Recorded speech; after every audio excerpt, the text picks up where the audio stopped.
வணக்கம். உங்கள் தமிழ் சேனல். எந்தெந்த விரல்களால் விபூதியை தொடலாம், எந்தெந்த விரல்களால் விபூதியை தொடக்கூடாது?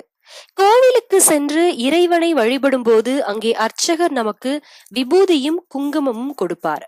அப்படி கொடுக்கப்படும் விபூதியை வாங்கி நாம் நெற்றியில் இடும்போது அதை எப்படி எந்தெந்த விரல்களால் எடுத்து நெற்றியில் இடுகிறோம் என்பது நம்மில் பலருக்கும் தெரிவதில்லை. விபூதியை எடுக்க சில விரல்களை பயன்படுத்தும் போது தீமையும், சில விரல்களை பயன்படுத்தும் போது அதீத நன்மைகளும் ஏற்படும். கட்டை விரலால் விபூதியை அணிந்து கொண்டால் தீராத வியாதி வரும். ஆள்காட்டி விரலால் விபூதியை அணிந்து கொண்டால் பொருட்கள் நாசம். நடு விரலால் விபூதியை அணிந்து கொண்டால் நிம்மதியின்மை. மோதிர விரலால் விபூதியை அணிந்து கொண்டால் மகிழ்ச்சியான வாழ்க்கை. சுண்டு விரலால் விபூதியை அணிந்து கொண்டால் கிரகதோஷம் ஏற்படும். மோதிர விரலாலும் கட்டை விரலாலும் சேர்த்து விபூதியை எடுத்து மோதிர விரல்களால் விபூதியை இட்டுக்கொண்டால் உலகமே வசப்படும். எடுக்கும் முயற்சி வெற்றி பெறும்.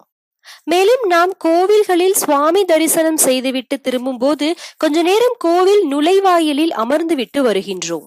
இப்படி சிவன் கோவில்களில் மட்டுமே அமர்ந்து விட்டு வர வேண்டும். ஏன் தெரியுமா? நம்மை பின்தொடர்ந்து சிவனுடைய பூதகணங்கள் நம் வீட்டிற்கு வந்துவிடக் கூடாது. மேலும் சிவன் சொத்து குலநாசம் என்பார்கள். அதனால் சிவன் கோவில் தூசு கூட நம்மேல் ஒட்டக்கூடாது என்பதற்காக கூறப்படுகிறது. விஷ்ணு கோவில்களில் தரிசனம் செய்த பிறகு அமர்ந்து விட்டு வரக்கூடாது.